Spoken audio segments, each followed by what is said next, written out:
Alright, what's good YouTube? We back with another video. And in this video, if you read the title, basically it's my bicep killer workout. And I thought I would show you all that today. So first, I start off with basic bicep curls with the barbell. The reason I'm swinging is because I'm using progressive overload. So the weight is a little more than I normally curl. So I like to start off with the heavy set just to get that progressive overload in to get it started. And then, of course, I move to my regular starting weight with the basic, what are those, 5 pounds? Maybe 5 pounds, because the barbell already 45. I think they were 5 because I just put 10s on there. All right, so next I moved on to chin-ups. And I like to do both movements slow for this because I really feel the tears in the muscle fibers. At least I like to think so. And just doing this helps my mind-muscle connection and really get that blood flow to the muscle. So I like to do both of these movements slowly. You don't have to. You usually just go slowly on the down part, and then you can explode up. But the way I prefer to do it is slow on both. We're going to ignore me acting like a boxer right here. Rate my form, though. Kind of fire, though. Nah, I'm joking.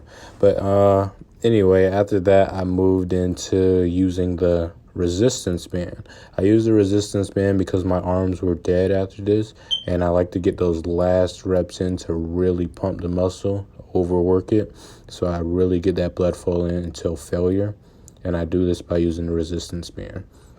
So after that, I move into regular curls. As you can see, the form I'm using, I'm pulling it toward my chest, or at least I was, and that's so I could target chest too while I'm hitting my bicep. And then I move to this form where I just go straight up regular bicep curls, and this is to really target the muscle. I do a bunch of variations with the resistance band. That's why these are so good to have, especially when you're like me and don't have dumbbells. You use what you can, and resistance bands are great for that. That's something I would definitely recommend you invest in, some good resistance bands.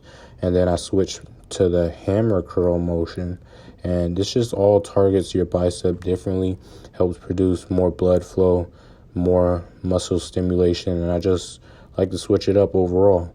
So it's really good for the muscles. And then next, as you can see, I spread my legs out a little more because I'm standing on the resistance band. Doing this gives more resistance, making the sets harder, or each rep harder. So there's more resistance on the pull. And I usually do about 3 to 4 sets of this before I switch it up. And it's just a really good overall work on the muscles to really get those reps in after your biceps are already dead. And when I say dead, I mean the muscles already tired out. And after I finish those curls, I got to get a little hula dancing in. You know, I can't get rusty. I got to keep them skills A1. You already know what I'm saying. Alright, so we're going to take a moment to recognize that I'm just lifting my squat rack with one hand effortlessly. You already know, A1 strength, I got it like that.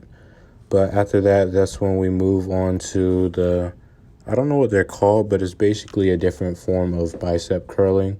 And it's when you're not using isolation anymore, you're using both arms at the same time. This targets the upper part of the bicep, I'm pretty sure.